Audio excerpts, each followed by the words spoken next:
Spice Vagrant, and we are at the Mingshu Boutique House in Old Phuket Town.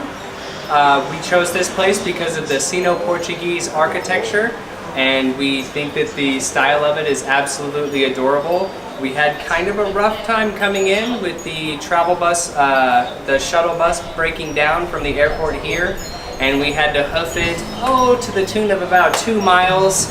It's about 100 degrees and humid here, so we were not in the most pleasant mood, but immediately when we showed up, our spirits were raised.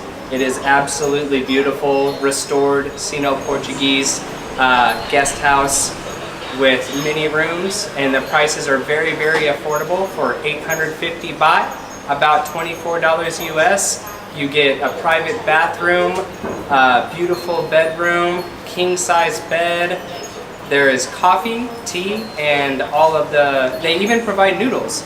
The shop house owner is a vegetarian, and we are here during the vegetarian festival. So there is all kinds of amenities, and I really think we struck gold with this guest house.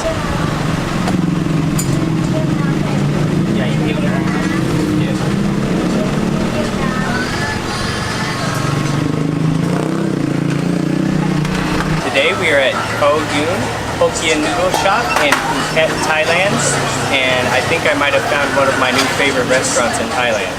This has the Hokkien noodles that they offer, come with prawn and pork and fish balls, many different proteins in various styles. We have 2 options here, which is so simplistic, and I just am in love with it. There is the soup, the wet Hokkien noodles, and the dry Hokkien noodles. And even the dry Hokkien noodles comes with prawn broth, and I'm just going to dive right in. First, I'd like to mention that the scenery here is absolutely awesome. It looks like an antique store. There's lots of knickknacks and antiques all around, and I think there might be a bit of a hoarder issue here, but I am totally on board with this kind of yard sale, Art Deco eclectic that's happening here. It makes perfect sense in the Sino-Portuguese neighborhood that is Phuket. Very historic, very beautiful. And the music, by the way, is all 70s soul and just an awesome soundtrack of oldies and greatest hits, if you can hear it in the background. Right now we are rocking to Sexy Things. Speaking of which, let's dive right in. First, the broth.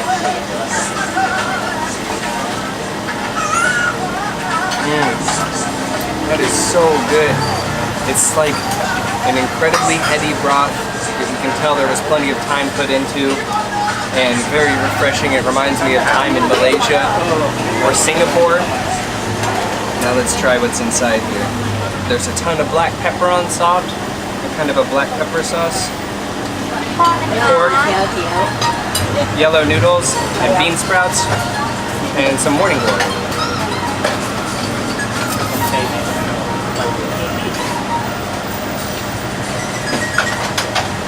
Man, that's exactly what I was hoping this would be.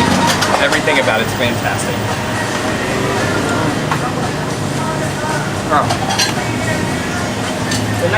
Oh yeah, that's like a emulsified sausage. I want to get in here and get some of this bread and some of this shrimp.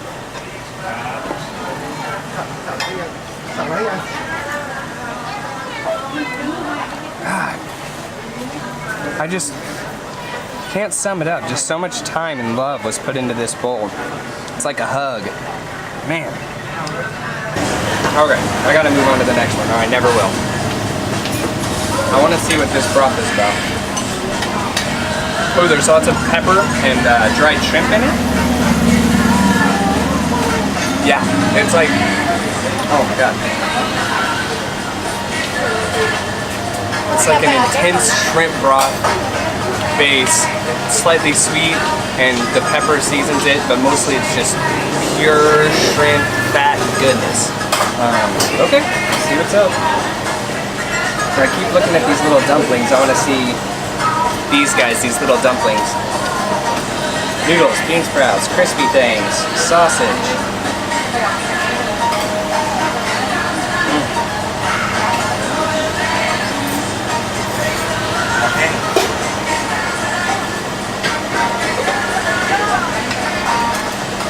perfectly seasoned on its own.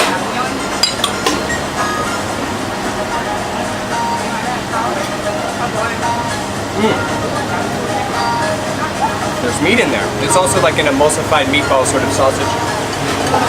And they have all of these things you can add to it. Like white pepper.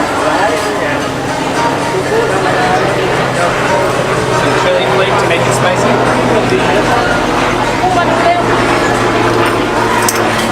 And some chili vinegar.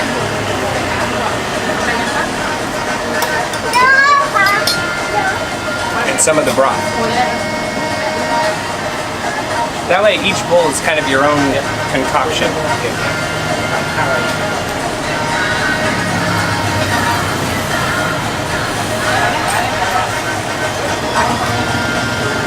It's good. I don't think I messed it up. I was afraid I would. It's fantastic just as it is, but if you want to doctor it up, you're welcome to do that too. The other baguette kind of bread was kind of soggy, and the other one with the soup soaking up all that goodness. But again, it's just amazing standalone. Every ingredient shines. This is a crispy pork, emulsified sausage, like a fried sausage that's then sliced.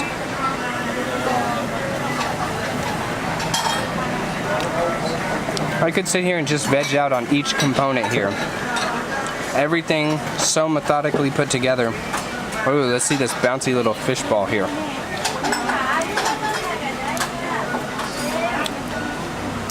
It looks like it would be dense, kind of like a Vietnamese meatball, but it's not. It's super, super tender, like a mortadella.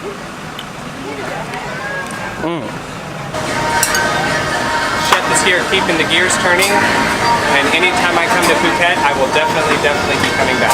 This is grade A stuff right here. Pure Hokkien noodle bliss. Just like Malaysia or Singapore, maybe even better. I think that Phuket gets kind of a bad rap for the over mass tourism and the beach scene and the party scene and all of the kind of filth that goes along with that. But people often overlook Phuket town. It is a beautiful colonial city. It is vibrant with a thriving food scene, and I think that there is so much to offer here besides just a beach town. The maintenance is impeccable when you get to Old Town. It is clean, it is affordable. We are renting a beautiful hotel for around $24 US. Every meal that we have eaten has been around 150 baht for 2 people. You can have affordable options, plenty of amenities, beautiful eye candy everywhere you go, and just a fantastic, fantastic city. This is one of those areas where I walk around and I could kind of picture myself living here at some point. Central location, a wonderful international airport. This Phuket town is very underrated for many of these reasons. And if you can avoid going to Patong, which is the Thai equivalent to Venice Beach, there are other beach options that are absolutely fantastic. Kata Noi, Kalong Beach. We are going to Nai Horn, which is just untouched, beautiful white sand, crystal clear water. Those are the places to go when you feel like avoiding Patong and Phi Phi Island. Go a little off of the beaten path and you will be very rewarded in Phuket town and in Phuket as a whole. If you find this video helpful, make sure and click like, share, and subscribe. Thank you.